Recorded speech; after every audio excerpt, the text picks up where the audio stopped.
Hello everyone. तो पिछले class में मैंने आप लोगों को पढ़ाया था चार्ज के बारे में। ओके, तो चार्ज का जो आपका यूनिट था वो क्या था, कूलम था, और वो एक स्केलर क्वांटिटी है। ओके, और मैंने बताया था कि चार्ज दो टाइप का होता है, एक पॉजिटिव एक negative.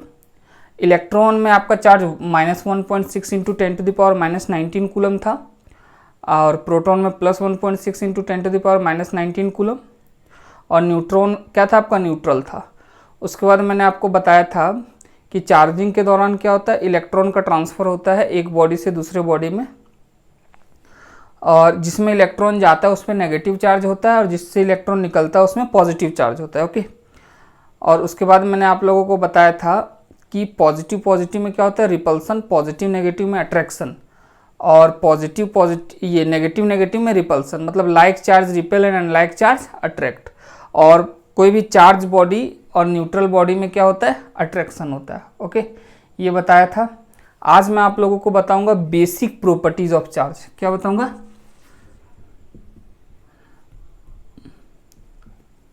Basic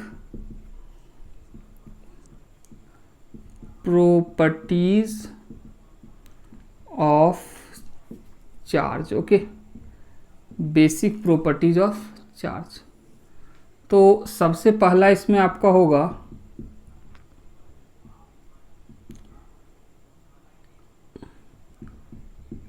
additive nature of charge.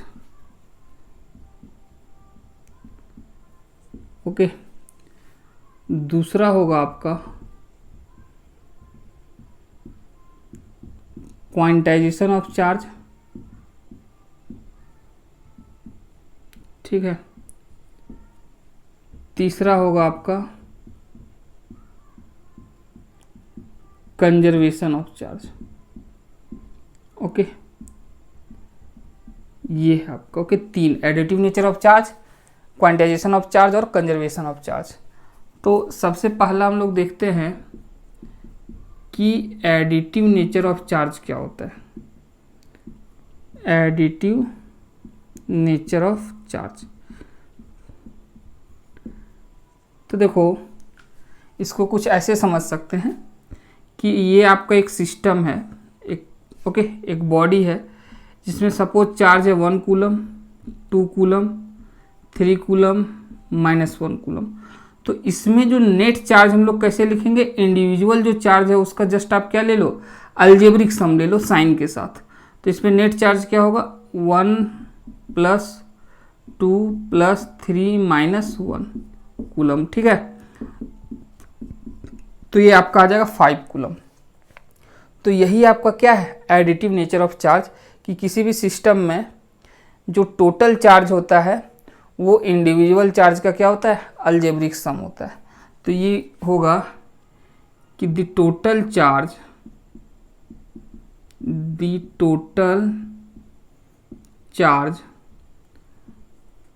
On a system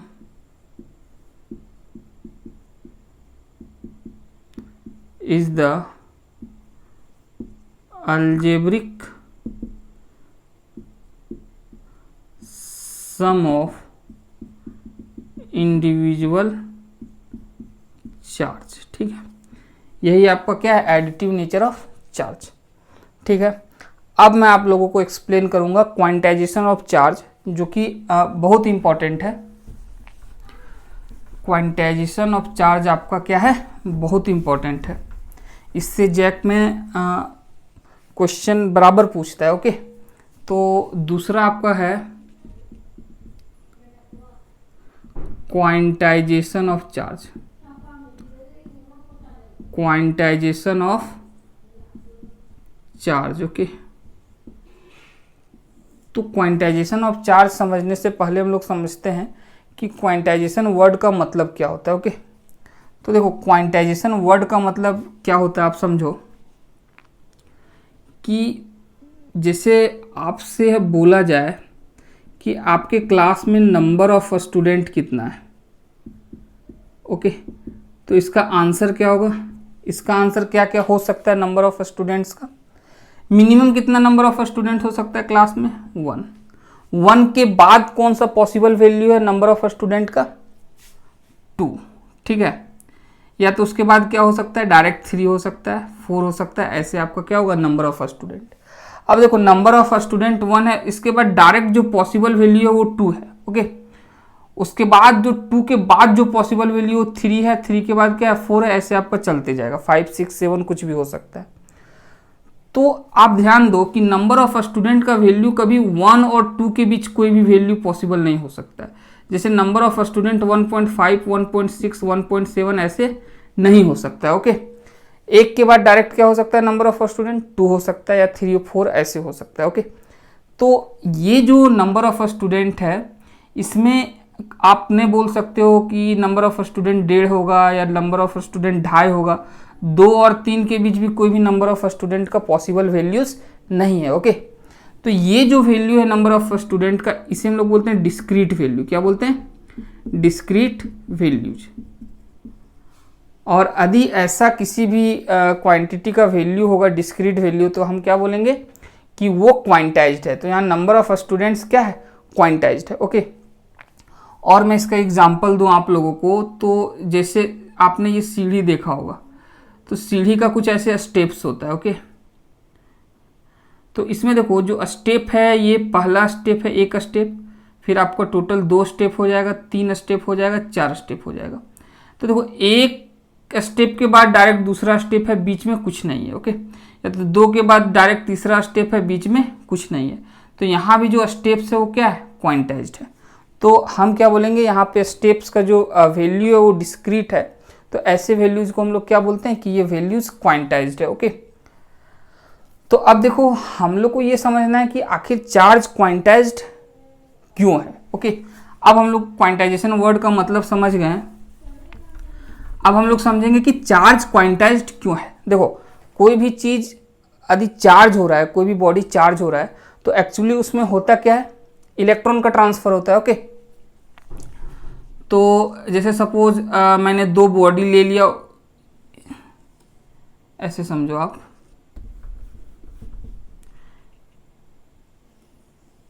ये एक बॉडी है, ये दूसरा बॉडी, ओके।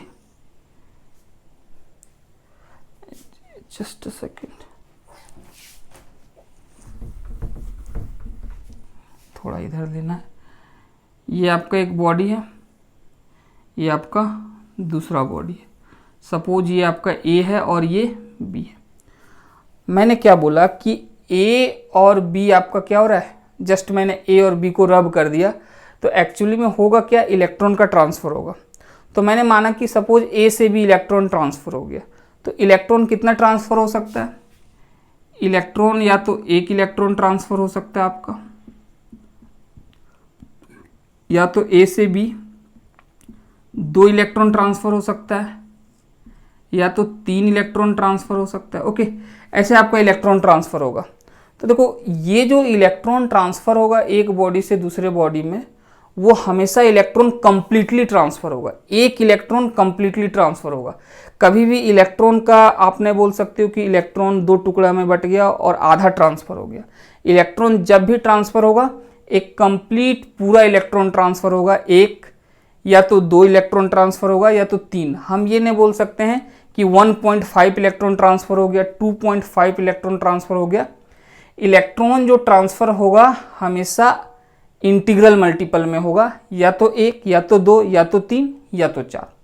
और यहीं से क्वांटाइजेशन ऑफ चार्ज का कहानी शुरू होता है, ओके। कि इसका जो बेसिक है वो यही है कि इलेक्ट्रॉन जो ट्रांसफर होगा वो हमेशा इंटीग्रल मल्टीपल में होगा, या तो 1 इलेक्ट्रॉन या तो 2 इलेक्ट्रॉन या तो 3 इलेक्ट्रॉन। कभी भी आप ये नहीं बोल सकते हो कि 3.5 इलेक्ट्रॉन ट्रांसफर हो गया या तो 2.5 इलेक्ट्रॉन ट्रांसफर हो गया, ओके।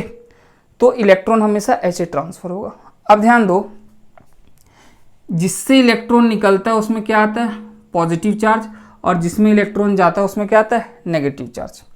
और तो देखो इसमें यदि इलेक्ट्रॉन गया बी में, यदि 1 इलेक्ट्रॉन ट्रांसफर होगा तो इसमें -1 ई का चार्ज आएगा, और इससे 1 इलेक्ट्रॉन निकलेगा तो इसमें +1 ई का चार्ज आएगा, ओके। ई का वैल्यू आपको पता होगा, ये होता है जो प्रोटॉन में आपका चार्ज होता है 1.6 × 10⁻⁻19 coulomb, okay.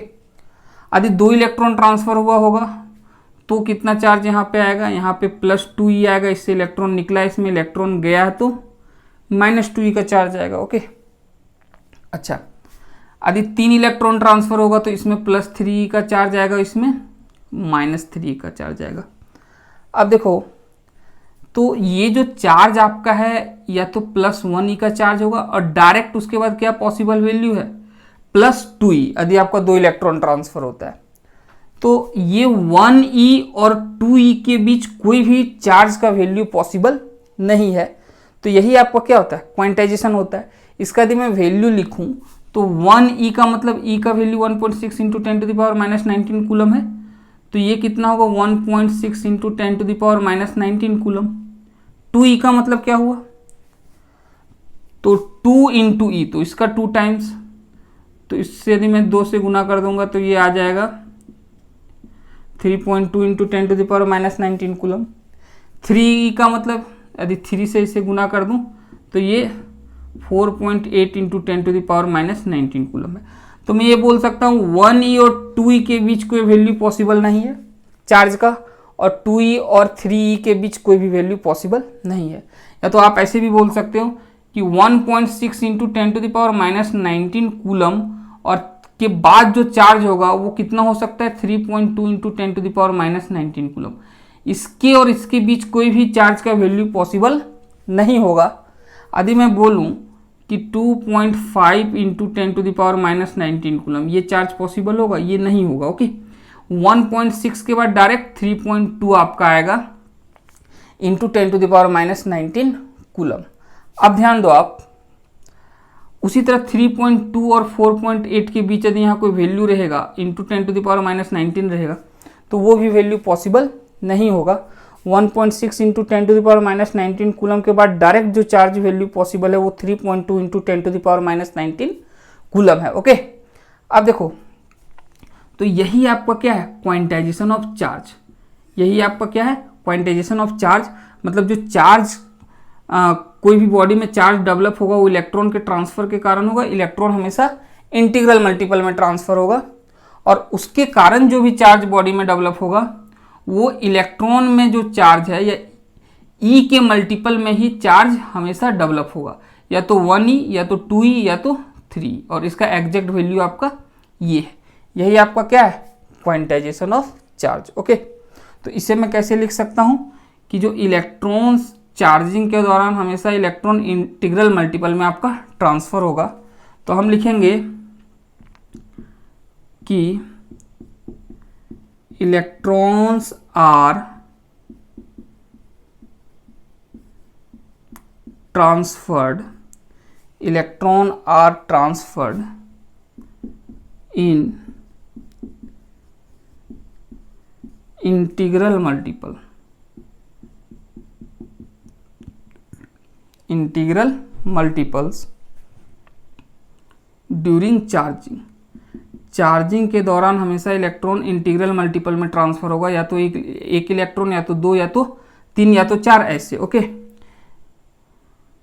So electrons are transfer in integral multiple during charging. सो जो भी चार्ज डेवलप होगा वो क्या होगा, ई के मल्टीपल में होगा, या तो 1e या तो 2e या तो 3, उसी तरह नेगेटिव में -1e या तो -2 या -3। सो charge developed on a body is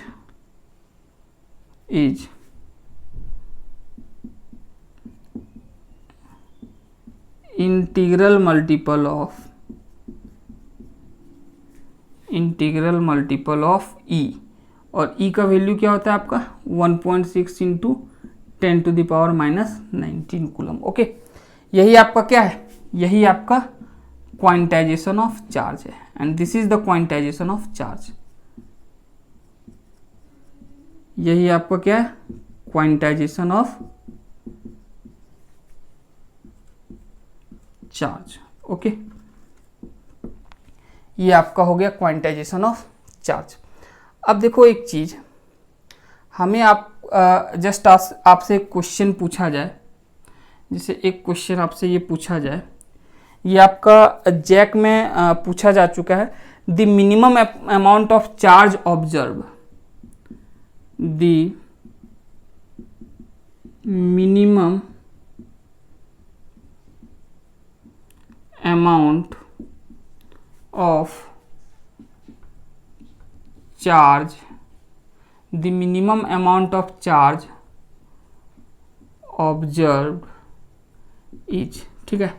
ये आपका क्वेश्चन पूछा जा चुका है। कब पूछा जा चुका है? ये जैक 2024, ये आपका है जैक 2024 का क्वेश्चन है आपका। ओके, तो इसमें आपका जो ऑप्शन है, सबसे पहला ऑप्शन है 1 कूलम, दूसरा ऑप्शन है आपका 4.8 इंटू 10⁻⁻13 कूलम, तीसरा ऑप्शन है आपका 1.6 इंटू 10⁻⁻19 कूलम, और चौथा ऑप्शन है आपका 1.6 इंटू 10⁻19 कूलम। तो मिनिमम चार्ज कितना होगा? तो देखो आप मिनिमम चार्ज कब होगा? तो देखो चार्ज क्यों हो रहा है? इलेक्ट्रॉन के ट्रांसफर के कारण। तो मिनिमम कितना इलेक्ट्रॉन ट्रांसफर हो सकता है एक बॉडी से दूसरे बॉडी में? एक। यदि इलेक्ट्रॉन ट्रांसफर हो रहा है तो मिनिमम कितना हो सकता है? एक से कम नहीं हो सकता है। ओके, तो यदि एक इलेक्ट्रॉन ट्रांसफर हो रहा है तो उसके कोरस्पॉन्डिंग जो चार्ज आ रहा है वो कितना आ रहा है? 1 ई का। और यही आपका 1 ई का मतलब कितना हुआ? 1.6 इंटू 10⁻⁻19 कूलम का चार्ज हुआ, ये 1। तो यही आपका मिनिमम चार्ज है मैग्नीट्यूड में, 1.6 इंटू 10⁻⁻19 कूलम। और ये किसके कोरस्पॉन्डिंग आया है? जब आपका एक इलेक्ट्रॉन ट्रांसफर होगा, और मिनिमम एक इलेक्ट्रॉन ही ट्रांसफर हो सकता है। तो ये ऑप्शन थर्ड आपका सही होगा। ओके, उसके बाद देखो एक क्वेश्चन आपसे ये पूछा जा सकता है कि कौन सा चार्ज पॉसिबल है। तो देखो ये मेरा चार्ज पॉसिबल है 1.6 इंटू 10⁻⁻19 कूलम, ये पॉसिबल है, ये पॉसिबल है। और ये जो है जो पॉसिबल चार्ज है वो हमेशा ई के इंटीग्रल मल्टीपल में होगा। जैसे तो इंटीग्रल मल्टीपल का मतलब ये हुआ कि ये 1.6 इंटू 10⁻⁻19 कूलम के इंटीग्रल मल्टीपल होगा। तो मैं क्या करूंगा, जो भी चार्ज है उसे मैं 1.6 इंटू 10⁻⁻19 कूलम से क्या करूंगा? डिवाइड करूंगा। और डिवाइड करने के बाद आपका कोई इंटीजर आता है जैसे 1, 2, 3, तो वो चार्ज पॉसिबल होगा। और इंटीजर ना आके कुछ डेसिमल में आ जाता है तो वो चार्ज पॉसिबल नहीं होगा। जैसे यहीं आप देखो 3.2 इंटू 10⁻⁻19 कूलम, ये चार्ज पॉसिबल है कि नहीं ये कैसे पता चलेगा? तो इसको जस्ट आप ई से डिवाइड कर दो। ई का मतलब 1.6 इंटू 10⁻⁻19 कूलम, और इसका वैल्यू कितना होगा? ये तो कट जाएगा, ये पॉइंट हट जाएगा, 16 दूनी 32, तो 2 आया। तो 2 आपका क्या है? एक इंटीजर है, तो ये चार्ज पॉसिबल होगा। वही देखो 2.5 इंटू 10⁻⁻19 कूलम जो चार्ज है, 2.5 इंटू 10⁻⁻19 कूलम, ये पॉसिबल है कि नहीं? तो चेक करने का क्या उपाय है? इसे मैं 1.6 इंटू 10⁻⁻19 कूलम से डिवाइड कर देता हूँ। तो ये कट जाएगा, पॉइंट हट जाएगा, ये आ जाएगा 25/16। ये आपका परफेक्ट आपका इंटीजर नहीं आएगा, इसलिए ये चार्ज पॉसिबल नहीं है। ओके, तो यही आपका जैक में क्वेश्चन पूछा गया था। क्वेश्चन आपका क्या था कि which one of the following charge is possible? Which one of the following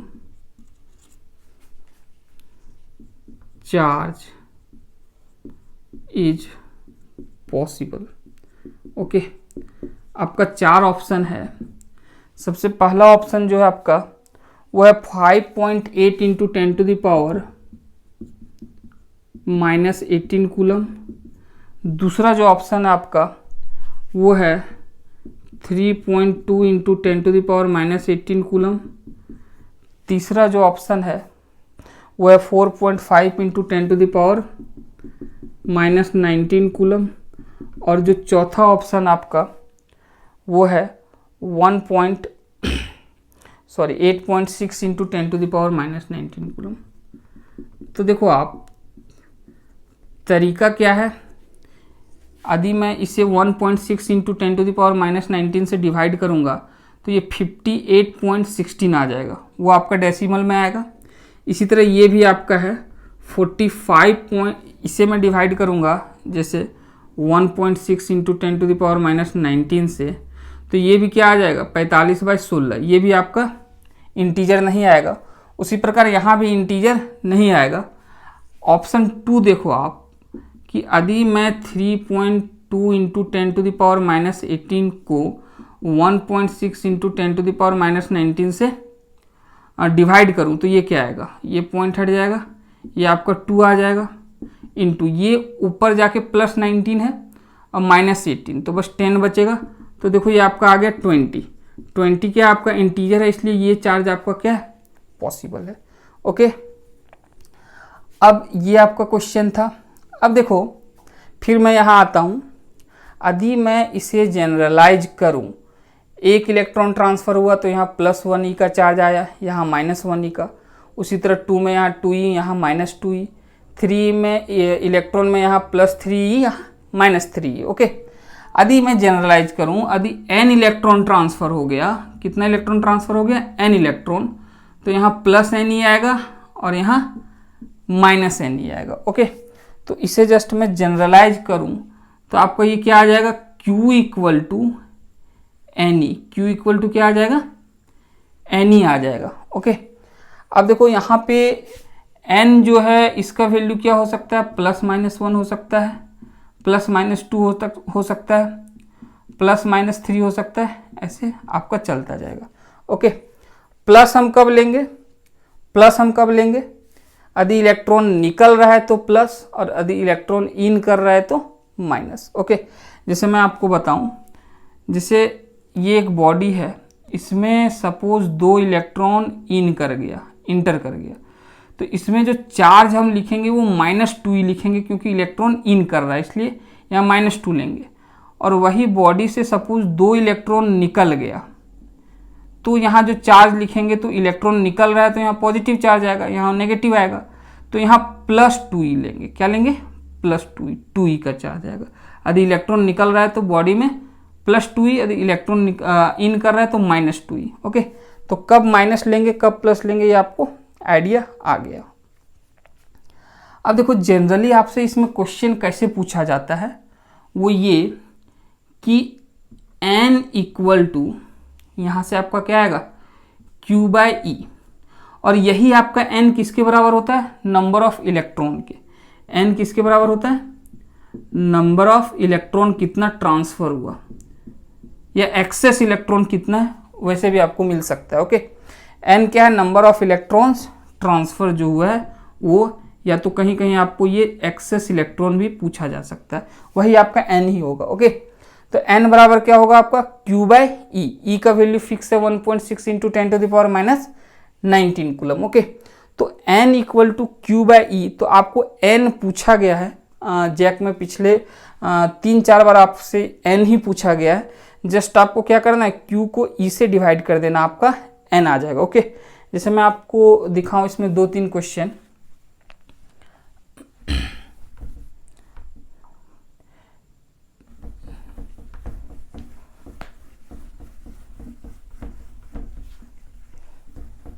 ठीक है, जैसे देखो एक क्वेश्चन आपसे पूछा गया था, वो ये कि the number of electron for 1 coulomb charge is, the number of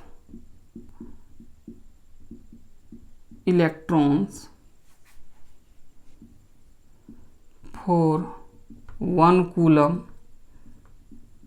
charge is. Okay, 1 coulomb charge में कितना नंबर ऑफ इलेक्ट्रॉन होगा, और आपका ऑप्शन था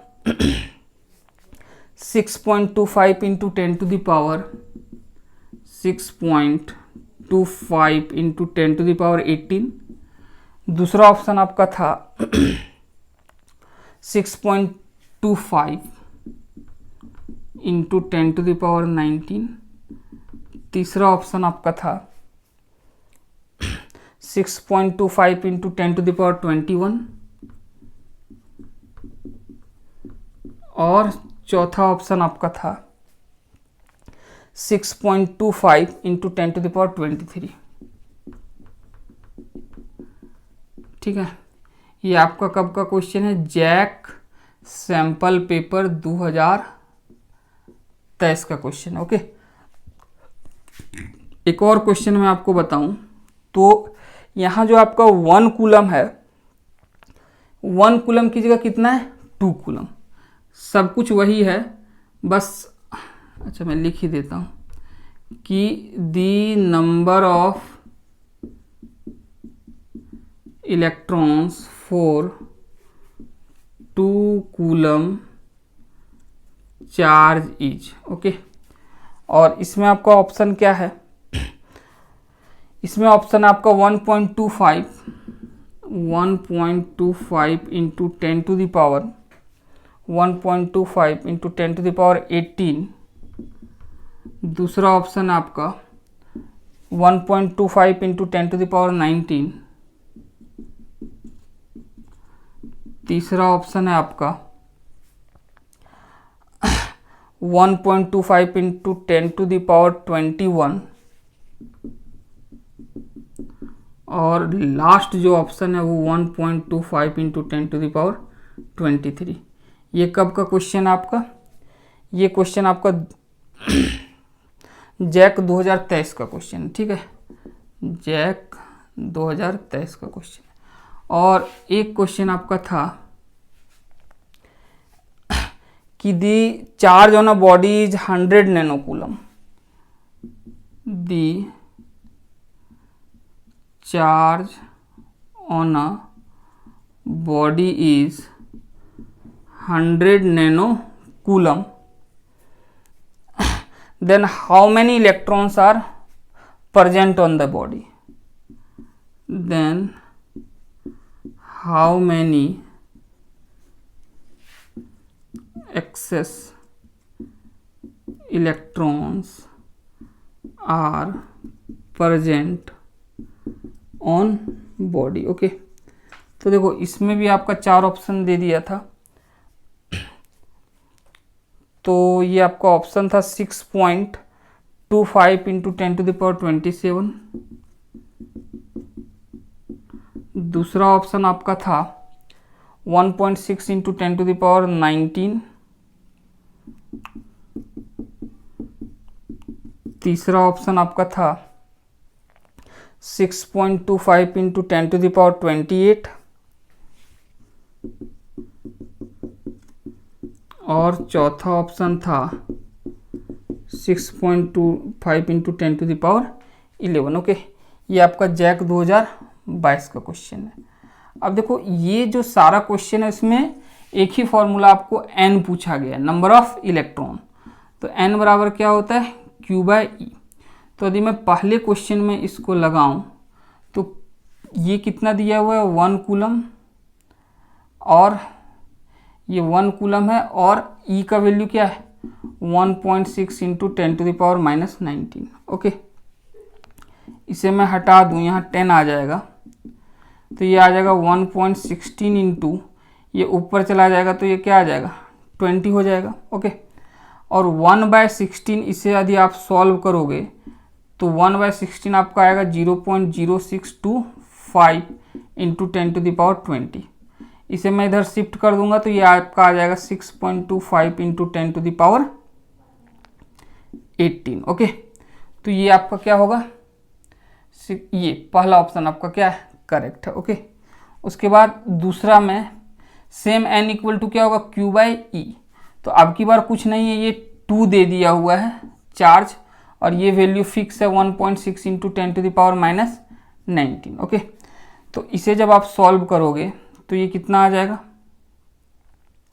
इसे आप हटा दो तो ये 10। ओके, तो ये 1/8, तो 1/8 इंटू 10 टू द पावर, ये ऊपर चला जाएगा 20। ओके, तो आपको क्या करना है, 8 को डिवाइड करना है 1 से, तो ये आपका आ जाएगा एक बार में, ये 2, ये 8 दूनी 16, 4 यहाँ 0, 8 25 40, तो ये आपका आ जाएगा 0.125 इंटू 10⁻20।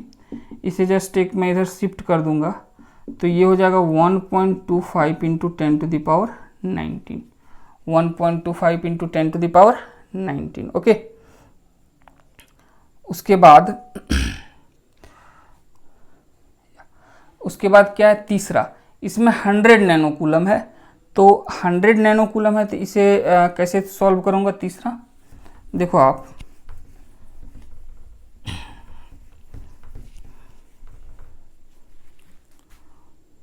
कहाँ गया, 100 नैनो कूलम, तो ये 100 एक नैनो कूलम में आप ध्यान रखना होता है 10⁻⁻9 कूलम, और एक माइक्रो कूलम में होता है 10⁻⁻6 कूलम, एक मिली कूलम में होता है 10⁻⁻3 कूलम। ओके, अब देखो ये 100 है, इसे मैं 10⁻⁻9 से गुना करके कूलम में बदल लूँगा, और E का वैल्यू 1.6 इंटू 10⁻⁻19। ओके, अब देखो इसे सॉल्व करते हैं, तो ये हटेगा, तो यहाँ आ जाएगा आपका 10, तो ये 1/16 इंटू, इसे जब आप सॉल्व करोगे तो ये आपका आ जाएगा, ये ऊपर चला जाएगा तो प्लस हो जाएगा, तो ये आपका हो जाएगा 19 में 9 गया 10, 10⁻11 हो जाएगा। ये क्या हो जाएगा आपका 10⁻11। अब इसे जब आप सॉल्व करोगे, जस्ट अ सेकेंड, ठीक है, ये आपका आ जाएगा, ये 9, तो 10, एक सेकेंड, ये आपका 10 हो गया, ये ऊपर जाएगा तो 19 में 9 जाएगा, तो आपका कितना हो जाएगा 10, यहाँ एक आपका 11, 12, 13, ये आपका 10⁻13 आएगा। ओके, क्या आएगा आपका 10⁻13, और 1/16 का वैल्यू क्या होता है 0.0625 इंटू 10⁻13, ये दो आप इधर शिफ्ट कर दोगे, 6.25 इंटू 10 और यहाँ दो आपका कम हो जाएगा 11, तो आपका आंसर क्या होगा 4। ओके, ये आपका है क्वांटाइजेशन ऑफ चार्ज। और बेसिकली आपसे क्वांटाइजेशन ऑफ चार्ज में सब्जेक्टिव क्वेश्चन कैसा पूछा जाता है, आपसे पूछा जाएगा explain state and explain quantization of charge, ऐसा आपसे क्वेश्चन पूछा जाता है। ओके, तो आपको इसमें यहाँ से लेके यहाँ तक लिखना होगा, ये यहाँ से यहाँ तक state and explain quantization of charge. Okay, ठीक है। अब लास्ट आपका है कंजर्वेशन ऑफ चार्ज। लास्ट क्या है, कंजर्वेशन ऑफ चार्ज। तो कंजर्वेशन ऑफ चार्ज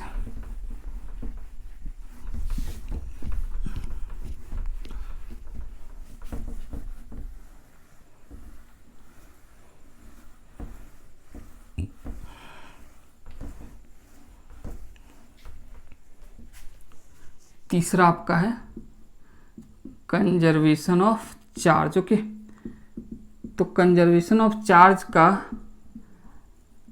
एक तो ये है कि न चार्ज को हम लोग क्रिएट कर सकते हैं ना तो डिस्ट्रॉय कर सकते हैं।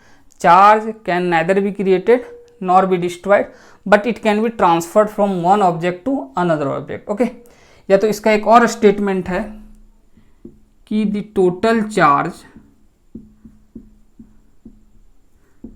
of an isolated system, the total charge of an isolated system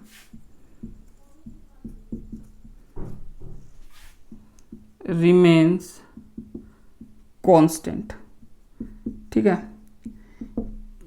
एक तो आपका ये सिंपल है कि चार्ज को ना क्रिएट किया जा सकता है ना तो डिस्ट्रॉय किया जा सकता है, उसे जस्ट आप ट्रांसफर कर सकते हो। दूसरा आप इसे ऐसे भी बोल सकते हो कि the total charge of an isolated system remain constant. तो देखो सपोज एक सिस्टम है जिसमें दो आपका ऑब्जेक्ट है, ऑब्जेक्ट ए और ऑब्जेक्ट बी।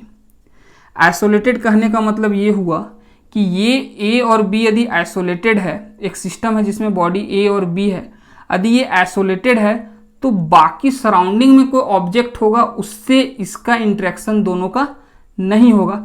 जो भी चार्ज या मैटर का ट्रांसफर होगा इसके आपस में होगा, ए से बी या तो बी से ए। तो इसे हम लोग बोलेंगे आइसोलेटेड सिस्टम। ठीक है, तो देखो इनिशियली सपोज दोनों न्यूट्रल था, तो जो नेट चार्ज था वो कितना था, 0। अब सपोज एक इलेक्ट्रॉन ए से बी में ट्रांसफर हो गया, तो इससे एक इलेक्ट्रॉन निकला तो इसमें +1 का चार्ज आएगा, इसमें -1 का चार्ज आएगा। अब भी जो सिस्टम का नेट चार्ज है वो कितना होगा, +1 और ये -1, अब भी 0 होगा। पहले 0 था, अब भी 0 है। तो वही है जो आपका टोटल चार्ज होगा वो सिस्टम का क्या होता है, कांस्टेंट होता है। ये आपका क्या है, कंजर्वेशन ऑफ चार्ज। ओके, सो आज के लिए इतना ही। Thank you everyone.